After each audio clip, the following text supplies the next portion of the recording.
Halo semuanya, jumpa lagi bersama saya Melani dalam rubrik Legal Journal.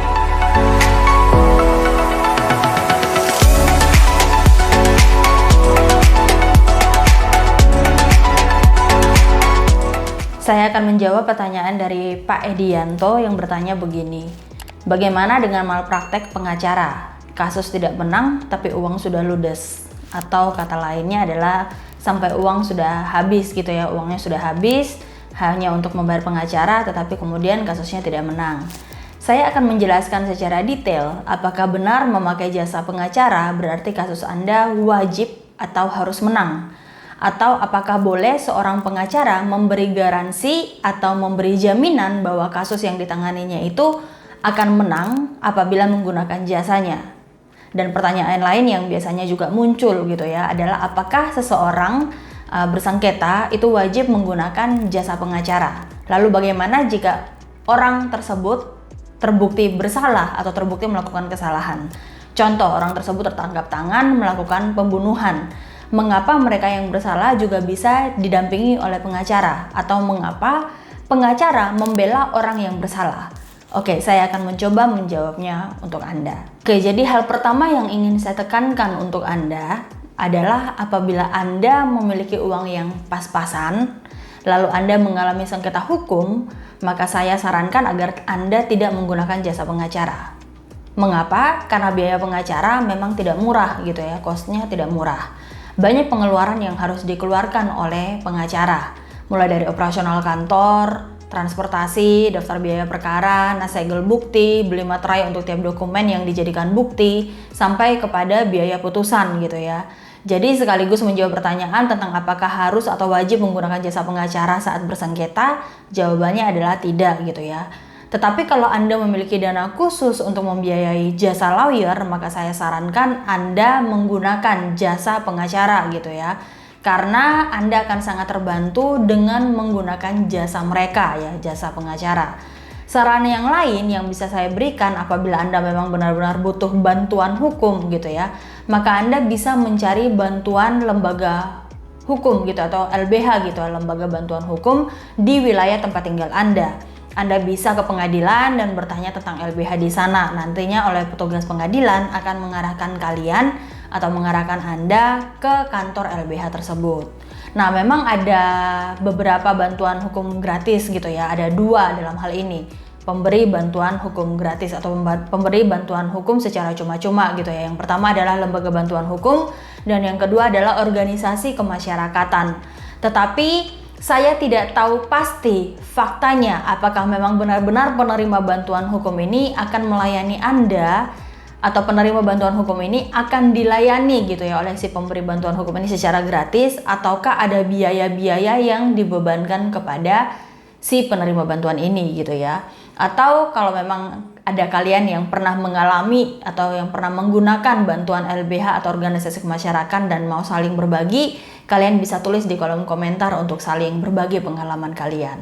Nah, pasal 6 Undang-Undang Advokat nomor 18 tahun 2003 itu mengatur bahwa advokat dapat dikenai tindakan dengan alasan berbuat hal-hal yang bertentangan dengan kewajiban, kehormatan, atau harkat dan martabat profesinya gitu ya. Selain itu, tindakan juga dapat dikenakan terhadap advokat yang melakukan pelanggaran terhadap peraturan perundang-undangan dan atau perbuatan tercela serta melanggar sumpah atau janji advokat dan atau kode etik profesi advokat. Di dalam sumpah advokat yang tercantum dalam pasal 4 Undang-Undang Advokat gitu ya, advokat itu dilarang untuk memberikan atau menjanjikan sesuatu kepada hakim atau pejabat pengadilan agar memenangkan atau menguntungkan klien yang sedang ditangani gitu ya. Nah, termasuk saya gitu ya, saya adalah seorang pengacara gitu ya. Pada saat saya disumpah itu ada 6 hal atau ada 6 poin yang akan kami janjikan atau akan kami sumpahkan gitu ya dengan Alkitab dan atau Al-Quran di tangan sebelah kanan kami gitu ya. Bahwa yang pertama ya, poin pertama adalah saya berjanji saya akan memegang teguh dan mengamalkan Pancasila sebagai dasar negara dan Undang-Undang Dasar Negara Republik Indonesia.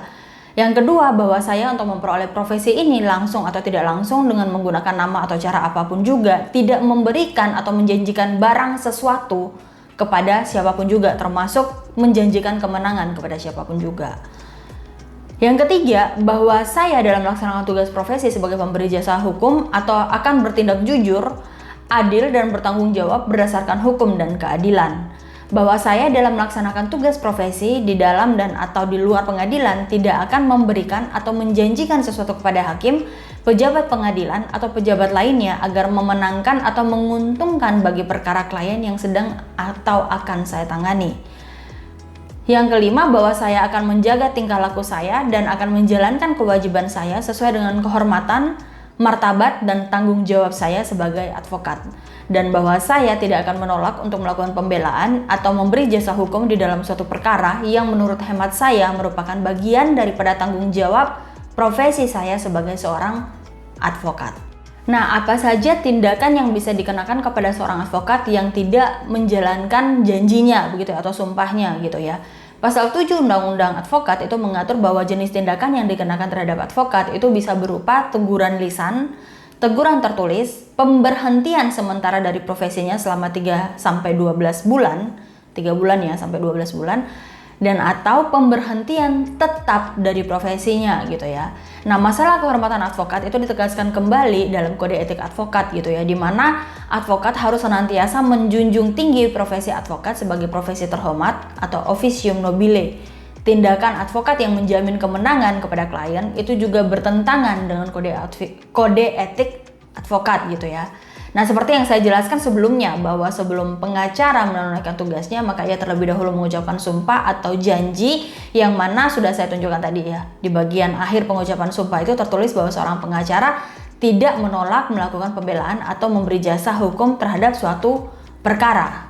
Nah, pengacara atau advokat dalam menjalankan tugas profesinya itu dilarang membedakan perlakuan terhadap klien berdasarkan jenis kelamin, agama, politik, keturunan, ras, atau latar belakang sosial dan budaya gitu ya.